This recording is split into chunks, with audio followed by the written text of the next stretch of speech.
Bismillahirrahmanirrahim. Assalamu alaikum dear students. I am Miss Shazia Anjum from Mathematics Department of APS Fort Road. This is 5th week of Online Support Program.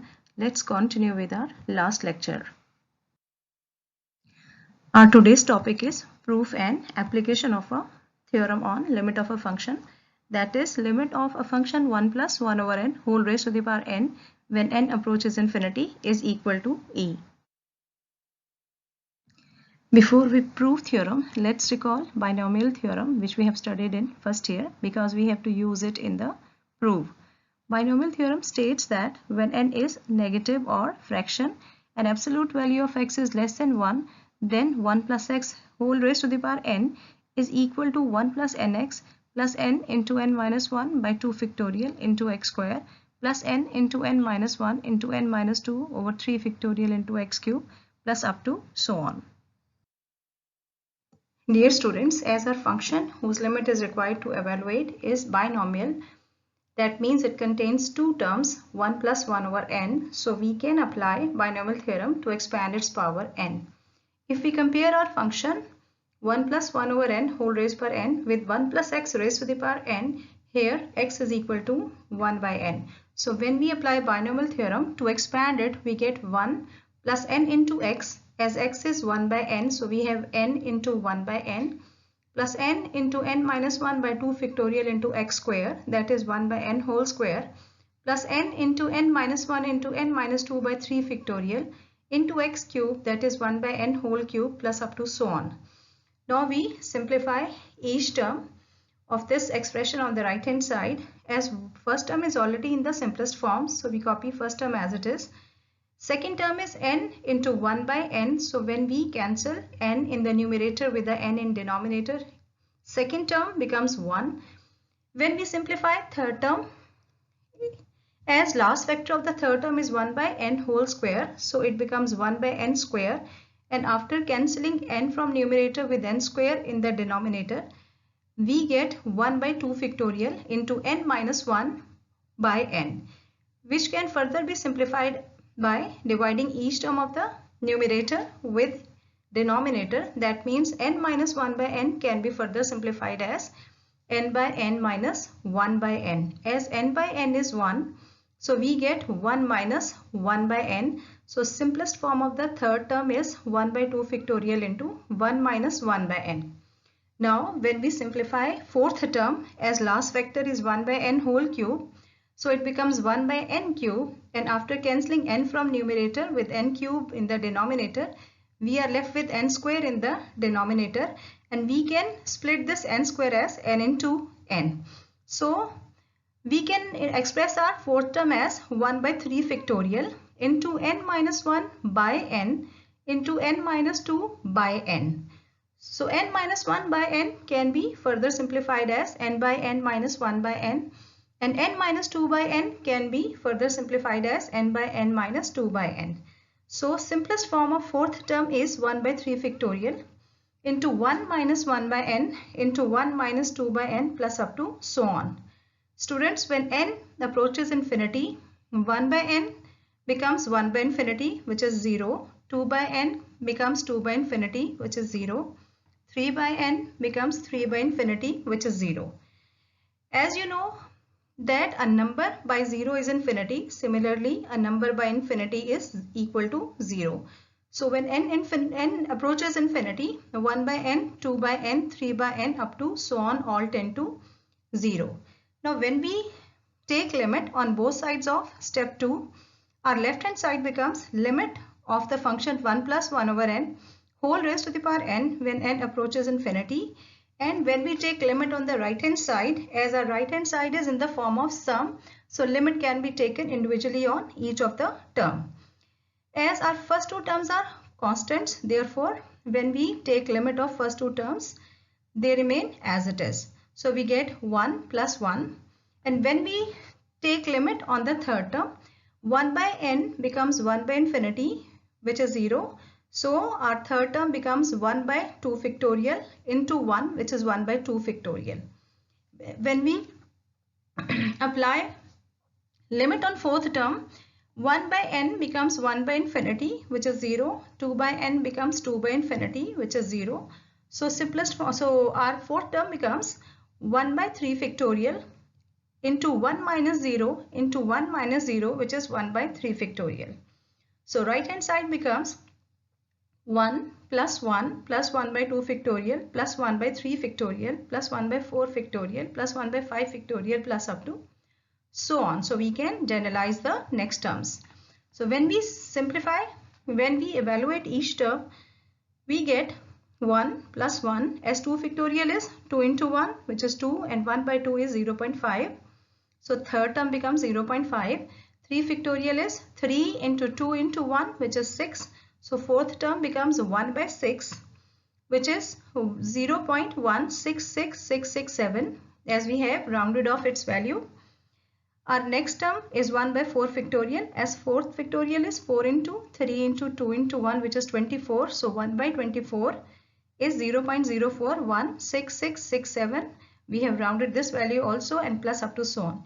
When we collect all these terms, we get 2.718281 so on, which is an approximate value of E. So it's proved that limit of the function 1 plus 1 over n whole raised to the power n when n approaches infinity is equal to E. Hence the proof. Dear students, now we deduce a new result from the theorem which we have proved in the last slide. Our deduction is limit of the function 1 plus x whole raised to the power 1 by x when x approaches 0 is equal to E.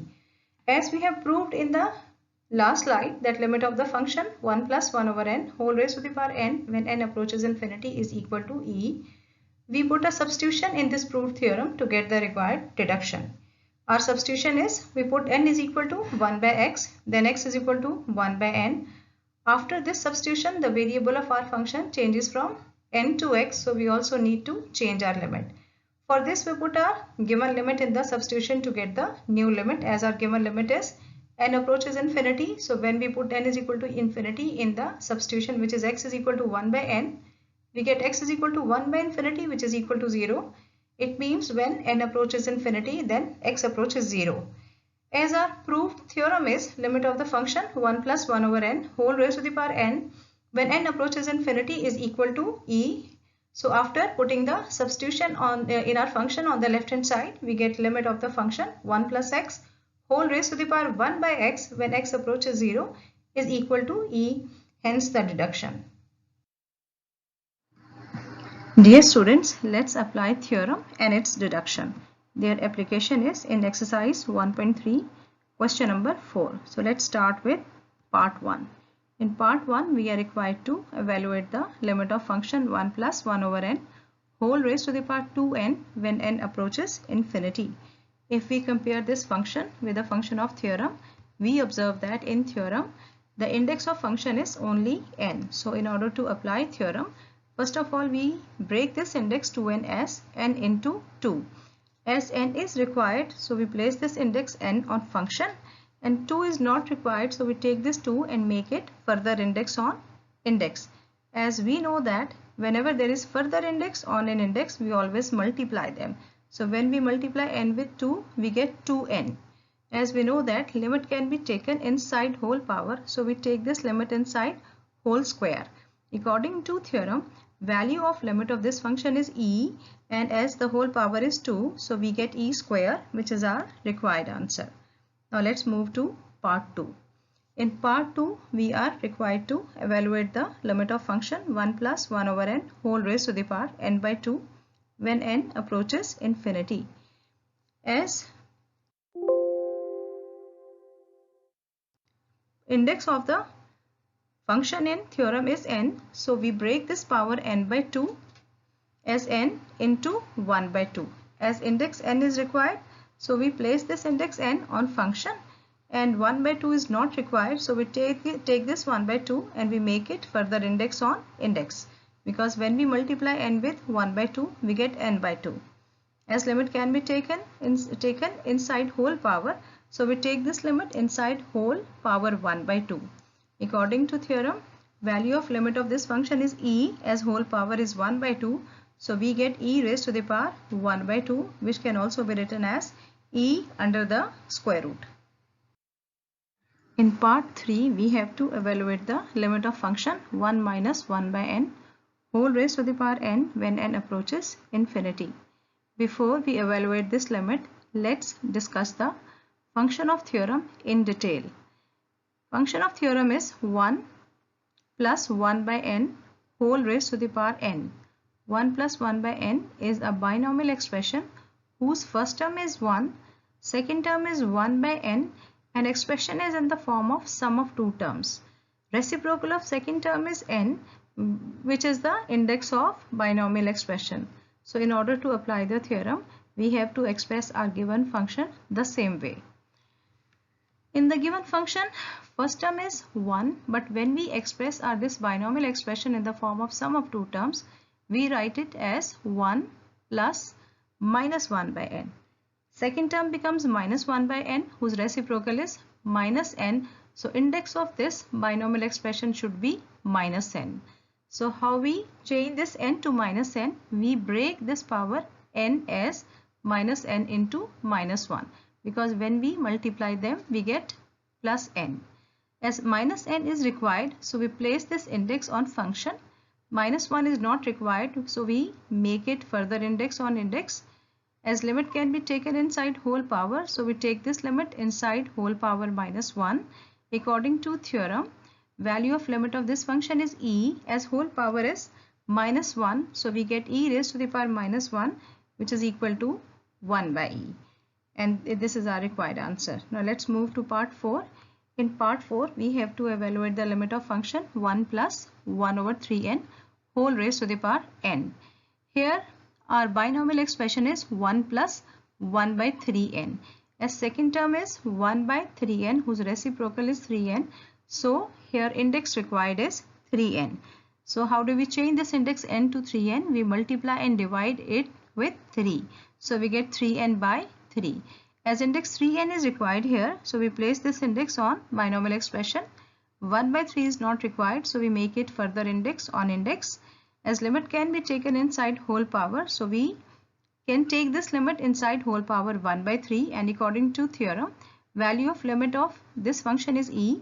As there is whole power 1 by 3, so we get e raised to the power 1 by 3, which is our required answer.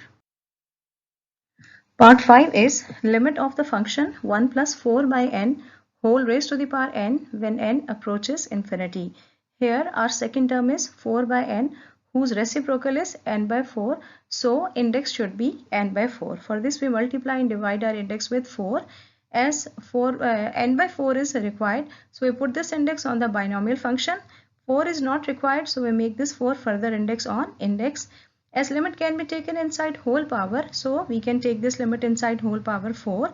And by theorem, value of limit of this function is e, so we get e raised to the power 4. Now students, there is very important point to note. If we observe the function of theorem, it is 1 plus 1 over n whole raised to the power n, and limit of the function is n approaches infinity. So generally we can say that limit of function is index approaches infinity or power approaches infinity. If we observe index here, it is n by 4, and our given limit is n approaches infinity. It is quite obvious that when n approaches infinity, n by 4 also approaches infinity, because infinity has such a big value that if we divide it with 4, it doesn't make any difference in it. That means we can apply theorem here. So this point is very important to note. Let's move to part 6. In part 6, we have to find out the value of limit 1 plus 3x whole raised to the power 2 by x when x approaches 0. Students, here we apply deduction of theorem, which is limit of the function 1 plus x whole raised to the power 1 by x when x approaches 0. In deduction, binomial function has two terms, 1 plus x. X is second term, whose reciprocal is 1 by x, which is the index of binomial function, and limit as x approaches 0. Here our second term is 3x, whose reciprocal is 1 by 3x. So for that we multiply and divide our index with 3. We get 6 by 3x. As our required index is 1 by 3x, so we put this index on the binomial function. 6 is not required, so we make this 6 further index on index. As limit can be taken inside whole power, so we take this limit inside whole power 6. and according to the deduction, value of limit of this function is e. So we get e raised to the power 6, which is our required answer. Part 7 is limit of the function 1 plus 2x square whole raised to the power 1 by x square when x approaches 0. Our second term is 2x square whose reciprocal is 1 by 2x square. So for this we multiply and divide our index with 2. As required index is 1 by 2x square, so we put it on the binomial function. 2 is not required, so we make it whole power. And after taking limit inside whole power, we can apply deduction here, according to which value of limit of this function is e. So we get e raised to the power 2, which is our required answer. Now let's move to part 8. In part 8, we have to find out the value of limit of function 1 minus 2h whole raised to the power 1 by h when h approaches 0. If you recall deduction, students, we have our function in the deduction is 1 plus x whole raised to the power 1 by x. That means our function is 1 by x, which is in the form of sum of two terms. So when we express this binomial function in the form of sum of two terms, we can write it as 1 plus minus 2h. So here our second term is minus 2h whose reciprocal is 1 by minus 2h. For this we multiply and divide our index with minus 2. As 1 by minus 2h is required, so we put it on the binomial function. Minus 2 is not required, so we make it whole power. And after taking limit inside whole power, we can apply the deduction, according to which value of limit of this function is e. So we get e raised to minus 2, which is 1 by e square. Now let's move to part 9. So before we solve it, let's discuss an important point, which is, students, if there is a fraction with whole power, and when we invert this fraction, the sign of its power changes. As for example, if we have x over y whole square, which is equal to x square over y square, here when we shift x square from numerator to denominator, it becomes x raised to minus 2. And when we shift y square from denominator to numerator, it becomes y raised to minus 2. Now as their index is again same, so we can take it common. So it can be written as y over x whole raised to the power minus 2. It means when x over y changes to y over x, its index changes from plus 2 to minus 2. So as here our fraction is x over 1 plus x, index is x. So when we invert this fraction, its index changes from x to minus x. So when we invert it, we get 1 plus x over x whole raised to the power minus x. Fraction can further be simplified by dividing each term of the numerator with denominator. So we can simplify it as 1 over x plus x over x. As x over x is 1, so we get 1 plus 1 over x. So here our second term is 1 by x whose reciprocal is x. That means our required index is x. So we can break our index minus x as x into minus 1. As x is required, so we put it on the binomial function. Minus 1 is not required, so we make it whole power. And after taking limit inside the whole power, we can apply theorem. Students, here we'll apply theorem, not deduction, as our limit is index or power approaches infinity. So according to the theorem, value of limit of this function is e. So we get e raised to the power minus 1, which is equal to 1 by e. In question number 4, part 9, 10 and 11 are very important.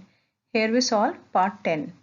Part 10 is limit of the function e raised to the power 1 by x minus 1 whole divided by e raised to the power 1 by x plus 1 when x approaches 0. And in question we are given that x is less than 0, it means it is negative. Students, as approximate value of e is 2.7, if we round this value to the nearest whole number, it is equal to 3. As we increase its power, its value increases, as 3 raised to 1 is 3, 3 raised to 2 is 9, 3 raised to 3 is 27, 3 raised to 4 is 81, and so on. And if we take 3 raised to infinity, obviously it is equal to infinity. As we are given that x is negative, so we suppose that it is equal to minus t. If we ignore this minus sign, students, t itself is positive. After this substitution, the variable of the function changes from x to t, so we have to change the limit as well. For this, we put our given limit in the substitution to get the new limit. As our given limit is x approaches 0, so when we put x is equal to 0 in the substitution, we get t is equal to 0. It means when x approaches 0, then t also approaches 0. So after this substitution, our new function becomes limit of the function e raised to the power minus 1 by t minus 1 whole divided by e raised to the power minus 1 by t plus 1 when t approaches 0. As our function is in the form of fraction, so limit can be taken individually on the numerator and denominator. So after taking the limit, we get e raised to the power minus 1 by 0 minus 1 whole divided by e raised to the power minus 1 by 0 plus 1.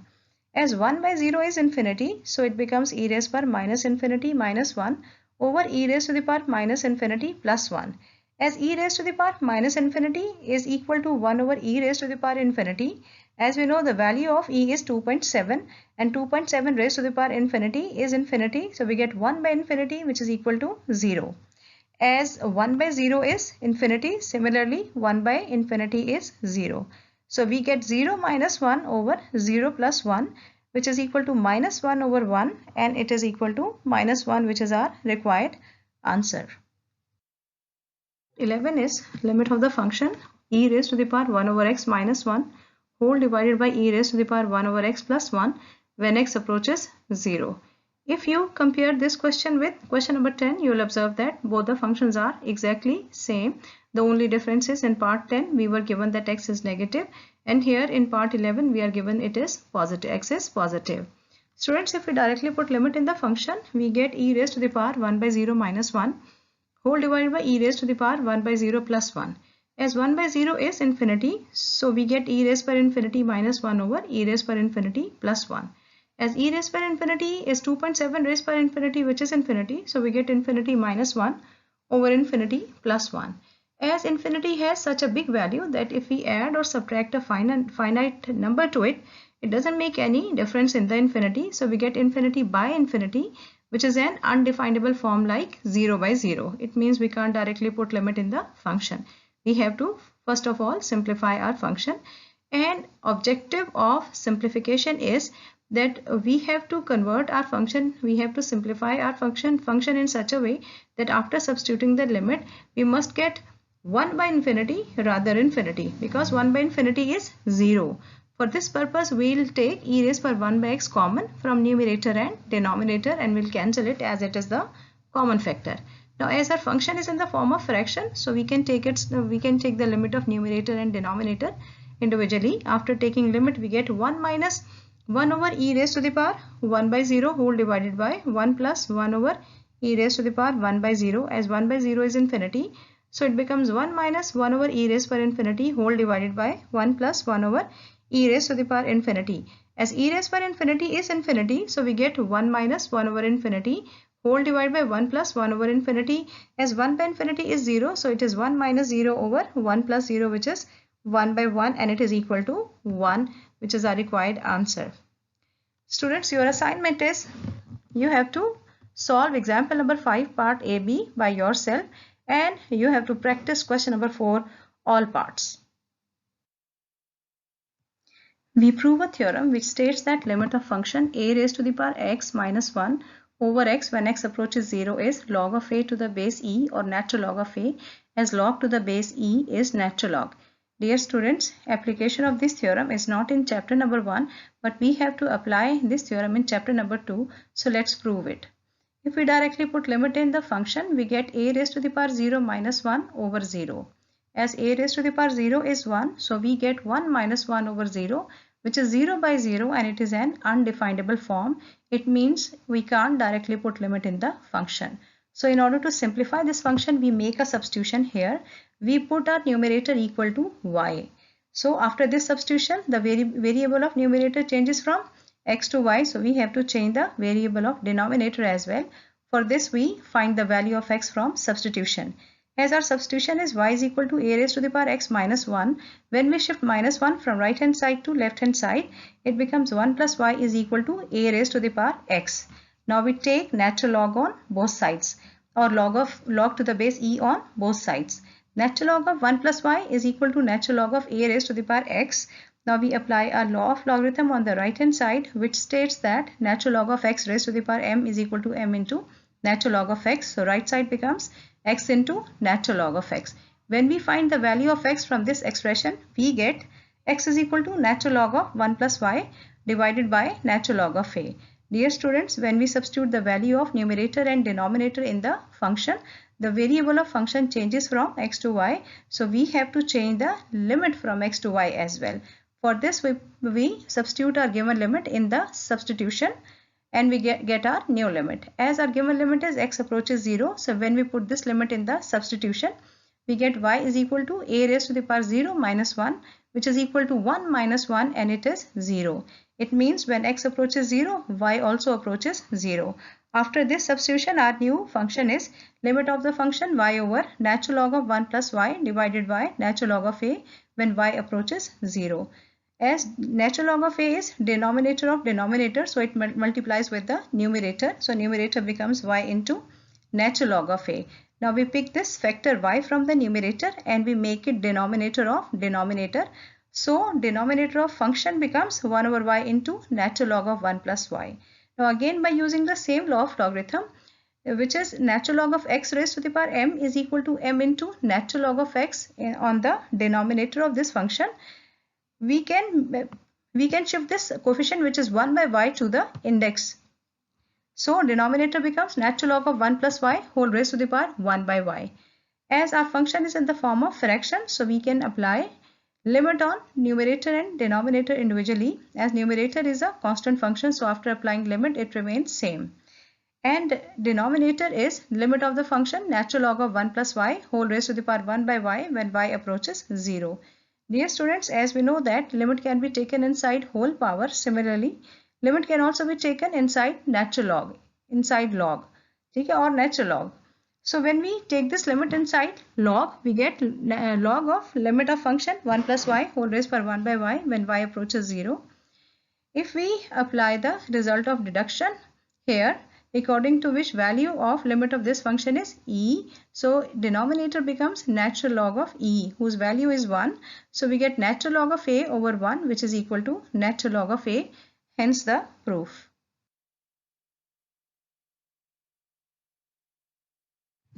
Students, now we deduce a new result from the theorem which we have proved in the last slide.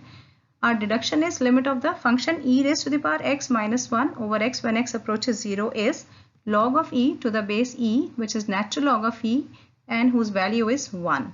Students, as we have proved in the theorem that value of limit of the function a raised by x minus 1 over x when x approaches 0 is log of a to the base e. So we just replace a with e in this proved theorem to get our required deduction.